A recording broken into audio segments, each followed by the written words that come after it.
Welcome to English class. Simple past tense ના બીજા પાર્ટની અંદર આપણે જોઈશું કે નકાર એટલે કે નેગેટિવ અને પ્રશ્ન વાક્યો ક્વેશ્ચન્સ કેવી રીતે બનાવવા. મિત્રો, અહીંયા મેં કેટલાક સેન્ટેન્સીસ લખ્યા છે, તો આજે આપણે એનું નકાર અને પ્રશ્ન વાક્ય બનાવતા શીખીશું. તો ચાલો સૌથી પહેલા નકાર અને પ્રશ્ન વાક્ય બનાવવું હોય તો વાક્યની અંદર સહાયકારક ક્રિયાપદ જોઈએ. જો સહાયકારક ક્રિયાપદ હોય તો જ વાક્યનું નકાર અને પ્રશ્ન બની શકે છે. ભૂતકાળની અંદર જો ટુ બીના ભૂતકાળના રૂપ આપેલા હોય, ટુ બીના ભૂતકાળના રૂપ કયા કયા છે મિત્રો? વોઝ, વેર. જો આ આપેલા હોય તો પણ થઈ જશે. જો ન આપ્યા હોય તો ભૂતકાળનું રૂપ ડીડ. ડુ સહાયકારક ક્રિયાપદ અને એનું ભૂતકાળનું રૂપ ડીડ લેવું પડશે. તો ચાલો આપણે જોઈએ અહીંયા. Number 1, we were in Mumbai last year. Last year ગયા વર્ષે અમે મુંબઈ હતા. તો અહીંયા ટુ બીના બે રૂપો છે, ભૂતકાળના વોઝ અને વેર. એ પૈકી વેર આપેલું છે. આને સહાયકારક ક્રિયાપદ પણ કહી શકાય. તો સૌથી પહેલાં આપણે નકાર બનાવીશું. તો નકાર બનાવવા માટે શું કરીશું? જે સહાયકારક ક્રિયાપદ છે એની પાછળ નોટ મૂકી દેવાનું. તો બની જશે વી વર નોટ. તમે આમ પણ લખી શકો છો, એને શોર્ટમાં પણ લખી શકાય છે આ રીતે, વેરન્ટ ઇન મુંબઈ લાસ્ટ યર. આ થઈ જશે નકાર વાક્ય. કયું વાક્ય બન્યું? નકાર. ઉપરનું છે વિધાન વાક્ય. હવે આપણે આનું બનાવીશું પ્રશ્ન વાક્ય. પ્રશ્ન વાક્ય બનાવવું હોય તો જે સહાયકારક ક્રિયાપદ છે એને આપણે આગળ લઈ જઈશું, વાક્યની શરૂઆતમાં જ મૂકીશું. તો વર કરતા પાછળ વર વી ઇન મુંબઈ લાસ્ટ યર, પાછળ પ્રશ્નાર્થ ચિહ્ન. કેમ? કારણ કે પ્રશ્ન વાક્ય છે. એ જ રીતે the student ask a question. વિદ્યાર્થીએ પ્રશ્ન પૂછ્યો. ચલો, આમાં ક્રિયાપદ કયું છે મિત્ર? આસ્ક.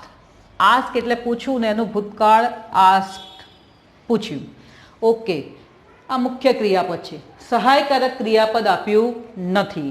જો સહાયકારક ક્રિયાપદ ન આપ્યું હોય તો આપણે જોયું તેમ સહાયકારક ક્રિયાપદ ડુ અને એનું ભૂતકાળ ડીડ લઈશું, કારણ કે આ વાક્યો આપણા ભૂતકાળમાં છે. તો અહીંયા નકાર બનાવવા માટે જે સહાયકારક ક્રિયાપદ લઈશું અને ક્રિયાપદ ક્યાં મૂકીશું? તો એ ક્રિયાપદ જે કર્તા હશે એ કર્તા પછી તરત જ મૂકીશું. The student asked a question. સ્ટુડન્ટ્સે પ્રશ્ન પૂછ્યો. સ્ટુડન્ટ વિદ્યાર્થી. પૂછવાની ક્રિયા કોણે કરી? વિદ્યાર્થી. એટલે આને કહીશું કર્તા. કર્તા પછી તરત જ સહાયકારક ક્રિયાપદ લઈશું ડીડ. નકાર બનાવવાનું છે માટે નોટ. Did not. હવે આપણે નકાર બનાવવા માટે ડુનું ભૂતકાળ ડીડ કરીએ છીએ, એટલે આ જે મુખ્ય ક્રિયાપદ છે એ એના મૂળ રૂપે આવી જશે. એટલે મૂળ રૂપ કયું છે? Ask. The students did not ask a question. સમજમાં આવી ગઈ વાત મિત્રો? જ્યારે નકાર બનાવવા માટે ડુનું ભૂતકાળ ડીડ લઈએ છીએ, સહાયકારક ક્રિયાપદ, અને પછી નોટ મૂકીએ એટલે જે મુખ્ય ક્રિયાપદ છે એનું મૂળ રૂપ આવશે. હવે પ્રશ્ન બનાવવો હોય તો આ જ સહાયકારક ક્રિયાપદ આપણે આગળ લઈ લઈશું. Did the student ask a question.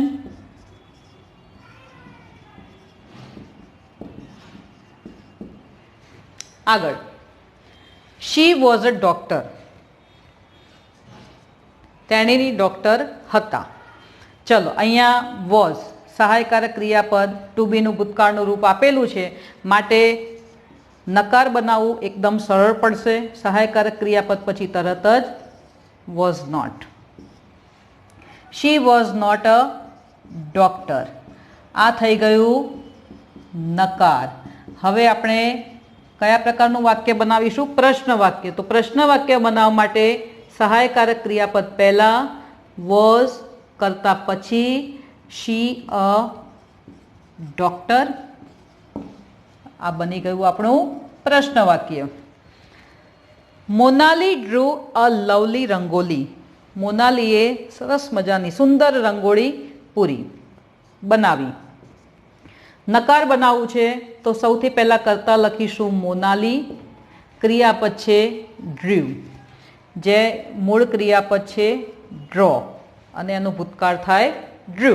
Draw એટલે દોરવું ને ડ્રુ એટલે દોર્યું. તો અહીંયા સહાયકારક ક્રિયાપદ આપ્યું નથી આપ્યું માટે આપણે કયું લઈશું? ડીડ. ડીડ નકાર બનાવવું છે માટે નોટ અને ક્રિયાપદનું મૂળ રૂપ ડ્રો. તો Monali did not draw a lovely rangoli. મોનાલીએ સરસ મજાની રંગોલી બનાવી નથી. આ વાક્ય બની ગયું આપણું નકાર. અને હવે આવે છે પ્રશ્ન વાક્ય. પ્રશ્ન વાક્ય બનાવવું હોય, આવું વાક્ય આપ્યું હોય ને એનું પ્રશ્ન વાક્ય બનાવવું હોય તો જોવાનું કે કયા કાળમાં છે? ભૂતકાળમાં. કેમ? કારણ કે ડ્રોનું ભૂતકાળ ડ્રુ આપેલું છે. હવે જ્યારે સહાયકારક ક્રિયાપદ આપ્યું નથી તો સહાયકારક ક્રિયાપદ તરીકે આપણે ડીડ લઈશું. તો અહીંયા પણ આપણે શું લઈ લઈશું? ડીડ. ડીડ મોનાલી મૂળરૂપ did Monali draw a lovely rangoli. શું મોનાલીએ સુંદર રંગોલી બનાવી? આ થયું આપણું પ્રશ્ન વાક્ય. ચલો આગળ. Rahul was a good boy. અહીંયા વોઝ આપેલું છે, સહાયકારક ક્રિયાપદ આપેલું છે તો ઇઝીલી બની જશે રાહુલ વોઝ. નકાર બનાવવા માટે not. Was not a good boy. આ બની ગયું નકાર. હવે એનું પ્રશ્ન બનાવવું હશે તો આ જ સહાયકારક ક્રિયાપદ આપણે આગળ લઈ જઈશું. Was Rahul a good boy. શું રાહુલ સારો છોકરો છે? તો આ બની ગયું આપણું પ્રશ્ન વાક્ય. આગળ જોઈએ. Mitu spoke in English. Mitu ઇંગ્લિશમાં બોલી. ચલો હવે આને આપણે સૌથી પહેલા નકાર બનાવવા માટે સહાયકારક ક્રિયાપદ શોધીશું. સહાયકારક ક્રિયાપદ છે નહીં. મુખ્ય ક્રિયાપદ આપ્યું છે સ્પોક. સ્પોક એટલે બોલ્યું અને મૂળ ક્રિયાપદ છે સ્પીક. સ્પીકનું ભૂતકાળ થાય સ્પોક. તો અહીંયા સહાયકારક ક્રિયાપદ કયું લઈશું મિત્રો? બોલો. ડીડ, કારણ કે ભૂતકાળ છે. અને નકાર બનાવવા માટે નોટ. તો મિતુ ડીડ નોટ. હવે જે ક્રિયાપદ છે એનું મૂળ રૂપ speak.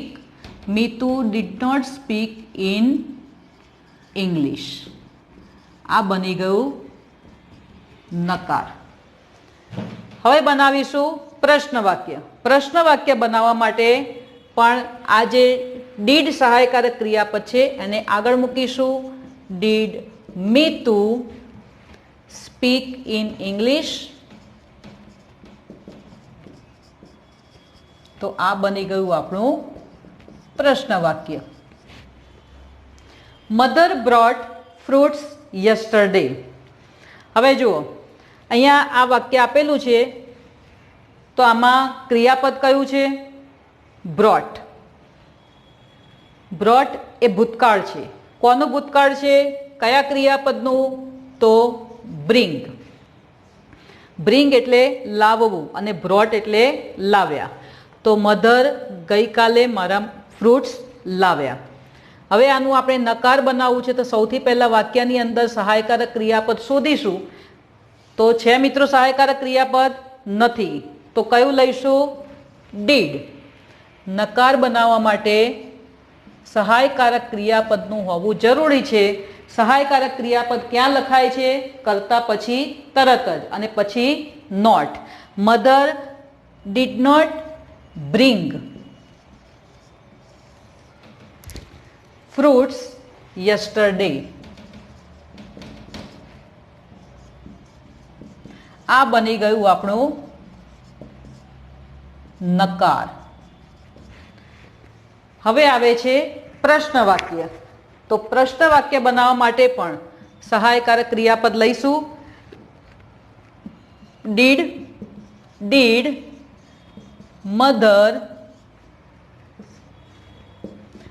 Mother bring fruit yesterday. આ બની ગયું પ્રશ્ન વાક્ય.